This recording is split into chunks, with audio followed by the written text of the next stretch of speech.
एक आदमी ने 18 लाख रुपए का प्लॉट लिया और 3 साल में वहां पर 25 लाख लगा के एक घर बनाया। कुल मिला के 43 लाख रुपए तक खर्च किए और आज उस घर के सामने जो गली है वो सिर्फ 10 फीट की है। नतीजा क्या है? उसकी कार घर तक भी नहीं आ सकती है। जब बारिश होती है तो गली में घुटने तक पानी भर जाता है। नगर निगम वहां पर सीवर डालने के लिए नहीं आता है और सबसे बड़ी बात, वो अपने घर पे दूसरा या फिर तीसरा फ्लोर लीगली नहीं बना सकता है क्योंकि सामने की सड़क की चौड़ाई परमिशन ही नहीं देती है। अब उसको वो घर बेचना है और फिर उसे खरीदार भी जल्दी नहीं मिलता है क्योंकि जो समस्याओं से वो जूझ रहा है वही समस्याओं के बारे में जो खरीदार है वो भी सोचते हैं। आते ही पहला सवाल ये होता है कि घर तो ठीक है पर घर के अंदर आने के लिए तो सिर्फ 10 फीट जगह है। इस तरह के बहुत सारे सवाल होते हैं। तो इसी वजह से जब भी आप प्लॉट लेने वाले हो तो कुछ बहुत ही इंपॉर्टेंट चीजें आपको जरूर देख लेनी चाहिए। कुछ जगह पर जगह में गलती होती है तो कुछ जगह पर पेपर जो है वो सही तरीके से नहीं होते हैं। और जैसे कि आपको पता होगा क्लियर क्लीन प्लॉट मिलना हमारे यहाँ पर कितना डिफिकल्ट हो जाता है बहुत सारे केसेस में।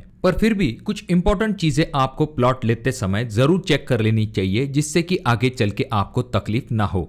देखिए दोस्तों, सबसे पहली चीज तो ये आ जाती है कि बहुत सारे लोग ये सवाल पूछते हैं कि क्या हमें फ्लैट लेना चाहिए या फिर हमें प्लॉट लेना चाहिए। देखिए दोस्तों, ये सवाल कंप्लीटली डिपेंड होगा आपके यहाँ पर जगह की कितनी कीमत है। एग्जाम्पल के लिए कोई बहुत ही बड़ा शहर है तो वहां पर प्लॉट लेके घर बनाना काफी डिफिकल्ट होता है या फिर वहां पर प्लॉट ही अवेलेबल नहीं होते हैं। अगर होते हैं तो वो बजट से काफी आगे चले जाते हैं। तो ऐसे में कोई आम इंसान वहां पर प्लॉट लेके घर नहीं बना सकता है।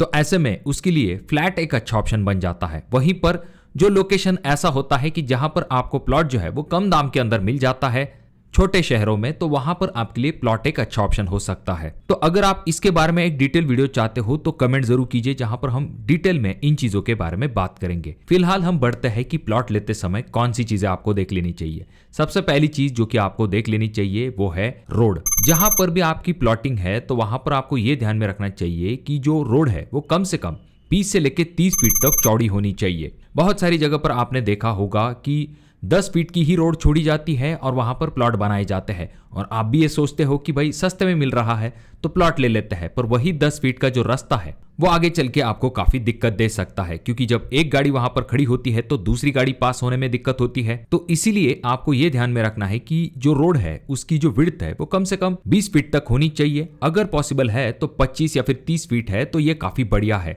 जो कलेक्टर एनए प्लॉट होते हैं वहां पर 30 फीट की रोड होती है। अब बहुत सारी जगह पर आप एक प्रैक्टिकल दिक्कत भी देखोगी कि प्लॉटिंग के लिए उस प्लॉटिंग वाले ने बड़े रोड जो है उन्हें छोड़ा होता है, पर जो प्लॉट के तरफ जाने वाला रोड होता है वहां पर प्लानिंग न होने की वजह से वो रोड छोटा होता है। तो ऐसे में भी आपको थोड़ी सी दिक्कत हो सकती है क्योंकि अंदर जाने के लिए जो रास्ता है जहां से ज्यादा गाड़ियां जाने वाली है वहां पर ही रास्ता छोटा होता है। तो ये चीज भी आपको जरूर चेक कर लेनी चाहिए। अब ये चीज भले ही आपको काफी छोटी लग रही होगी पर यकीन मानिए जैसे जैसे वो एरिया डेवलप होता है तो आपको रोड की जो समस्या है वो काफी तकलीफ देने लगती है। तो इसीलिए शुरुआती वक्त में ही आपको सावधान होकर इस चीज को जरूर चेक कर लेना चाहिए।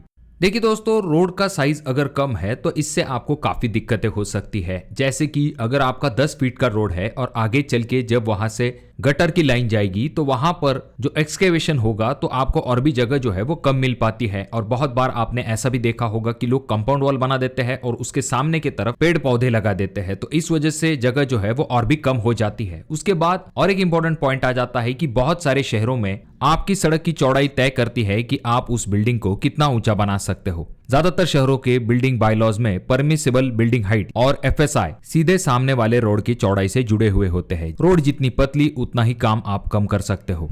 तीसरी दिक्कत ये होती है कि कंस्ट्रक्शन कॉस्ट भी काफी ज्यादा बढ़ जाता है। चौथी दिक्कत ये होती है कि सरकारी डेवलपमेंट जो है वो भी प्रॉपर तरीके से नहीं हो पाती है क्योंकि वहां पर जल्दी सीवर लाइन नहीं आती है, ना ही वहां पर पक्की सड़क जल्दी बन पाती है। तो ऐसी कॉलोनियां जो है वो सालों साल तक वैसी ही रहती है। तो ऐसे में उन्हें काफी ज्यादा दिक्कतों का सामना करना पड़ता है। अब दोस्तों, जब भी आप प्लॉट लेने वाले हो तो प्लॉट का साइज भी काफी इंपॉर्टेंट होता है। सबसे पहली चीज आपको बदगुनिया प्लॉट जो है उन्हें अवॉइड करना चाहिए, यानी कि ऐसे प्लॉट जिनके सभी साइज अलग अलग है, ना तो वो पूरी तरह से स्क्वायर है ना तो रेक्टेंगल है। तो ऐसे जो प्लॉट है उन्हें आपको अवॉइड करना चाहिए। ज्यादातर प्लॉट आपको रेक्टेंगल शेप में मिलते हैं, कुछ प्लॉट आपको स्क्वायर शेप में मिलते हैं। पर जब भी आप रेक्टेंगल प्लॉट भी लेने वाले हो तो ये जरूर ध्यान में रखिए कि प्लॉट की जो डेप्थ है वो बहुत ज्यादा नहीं होनी चाहिए। इससे होता यह है कि कंस्ट्रक्शन करने में दिक्कत होती है, रूम का प्लानिंग प्रॉपर तरीके से नहीं हो पाता है। और दूसरे टाइप के प्लॉट होते हैं जिनमें कि आपको फ्रंट काफी ज्यादा मिलता है और डेप्थ कम मिलती है तो ऐसे प्लॉट को भी आपको अवॉइड करना चाहिए। प्लॉट का सही साइज शेप क्या होना चाहिए इसके बारे में हमने एक सेपरेट वीडियो बना के रखी है।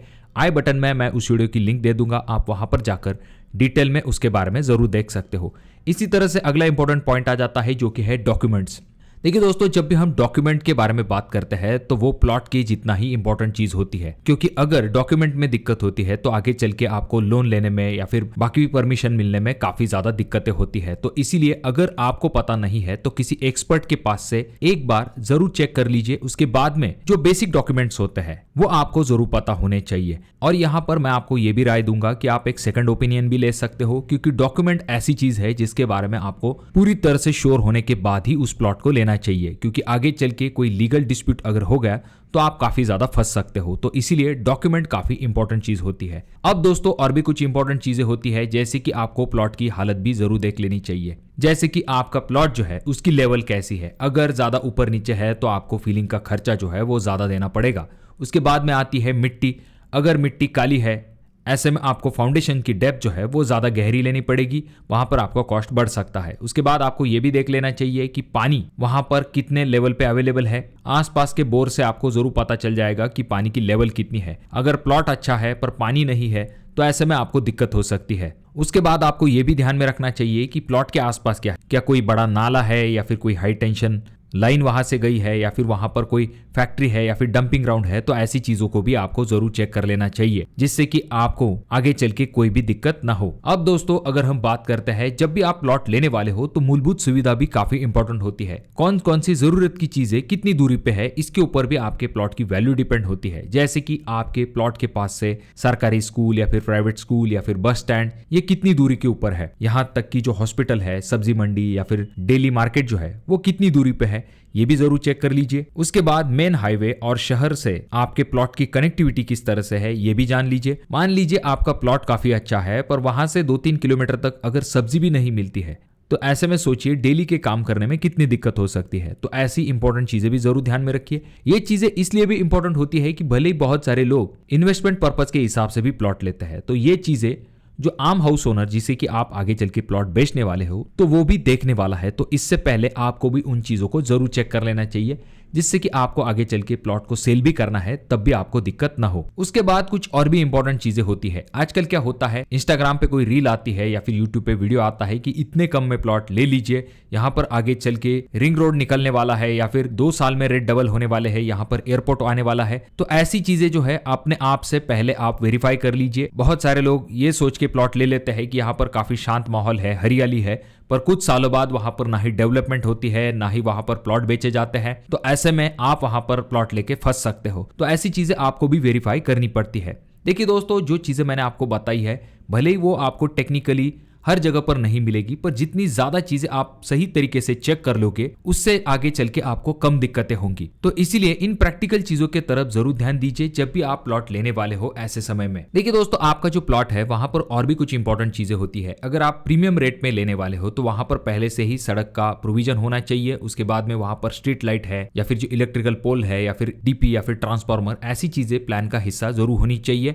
वहां पर आपको ओपन स्पेस या फिर एमिनिटी ऐसी चीजें भी मिलनी चाहिए। ऐसा नहीं कि आपने ज्यादा शोर शराबे में प्लॉट ले लिया, वहां पर आपको कोई फैसिलिटी ही नहीं है और आपने प्रीमियम रेट दे दिया है। तो ऐसी चीजें आपको जरूर चेक कर लेनी चाहिए। और जब भी आप लेआउट देखते हो तो लेआउट में आपका प्लॉट का जो लोकेशन है वो आपको पहले से ही फिक्स में पता होना चाहिए। वहां पर जाकर आपको मेजरमेंट के हिसाब से आपके प्लॉट के एक्चुअल मेजरमेंट मिल रहे हैं या फिर नहीं, इसके बारे में भी जरूर पता होना चाहिए। भले ही आप वहां पर मकान बनाओ या फिर मत बनाओ, पर आपको वहां पर कंपाउंड वॉल जरूर बनवा लेना चाहिए। इसमें आपके थोड़े से पैसे जाएंगे, पर यकीन मानिए जब भी नई प्लॉटिंग होती है तो वहां पर सीमेंट के सिर्फ 2 फीट के पोल लगाए जाते हैं। आगे चल के कोई घर का काम करता है तो वो टूट जाता है। प्रॉपर आपका प्लॉट का लोकेशन जो है वो आपको नहीं मिल पाता है, फिर वहां पर एंकरेजमेंट होता है। तो ऐसे में आप भी परेशान होते हो, आपको भी जल्दी प्लॉट नहीं मिलता है, 1-2 फीट जो है आपको जगह छोड़नी पड़ती है। तो ऐसी चीजों से अगर आप बचना चाहते हो तो वहां पर एक प्रॉपर कंपाउंड वॉल जरूर बना लीजिए। यकीन मानिए इसमें आपके थोड़े से पैसे ज्यादा जाएंगे, पर आगे चल के आपको बहुत ही कम सरदर्दी होगी। देखिए दोस्तों, और भी कुछ इंपॉर्टेंट चीजें होती है, अगर आप उनके बारे में जानना चाहते हो तो कमेंट जरूर कीजिए, या फिर इसका नेक्स्ट पार्ट चाहते हो तो कमेंट करना ना भूले। वीडियो अगर आपको अच्छा लगा हो तो जरूर से लाइक कर दीजिए, बहुत ज्यादा ही अच्छा लगा हो तो अपने दोस्तों के साथ जरूर शेयर कीजिए। और ये जो दोनों वीडियो है इनमें से कोई एक वीडियो आपके जरूर काम में आ सकती है।